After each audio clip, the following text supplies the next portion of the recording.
This is the Warrior model. This is my favorite model of my whole line because when I pull this out of my bag, it means I'm going to get barreled, and it holds in anything. I've surfed this board.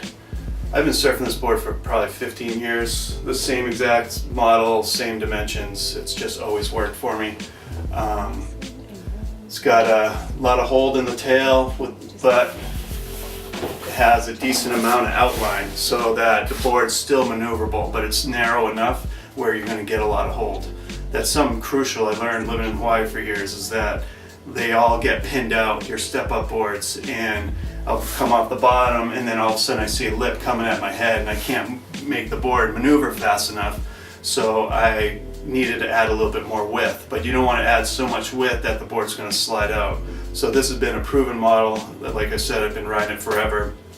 I've had people riding it all over the world forever. It's been you have to have one in your quiver. I mean, if you want to surf good waves and bigger waves, you need one. I've surfed a 6'1" in triple overhead in Rye in the Rocks, one big swell, and it held fine and it got in easy because the waves were so perfect. But then again, on a normal day on Cape Cod where it's, you know, approaching double overhead, it holds perfect in the barrel.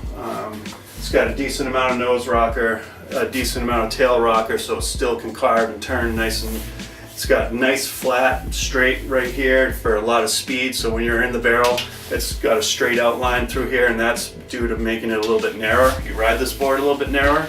I do a single concave all the way through, and we've been doing the 5-fin setup so that when the waves get really fast down the line and barreling, we try to ride it as a quad. It's got sharp edge pretty far up, a little bit further up than most of the normal boards, than the rip sticks. And the nose, we still don't narrow out the nose that much either. We keep this outline a little bit fuller than most companies, just so that you still have paddle power and you still can maneuver the board really easily. So this board, you still can go out on an overhead day, head high day, and still rip some turns, but when it's macking, you're still going to have all the hold you need. So this is, like I said, my favorite board. I try to keep at least 2 on me because you're probably going to break them when it's double overhead on Cape Cod and you're surfing in knee-deep water, but this is the Warrior. Must have.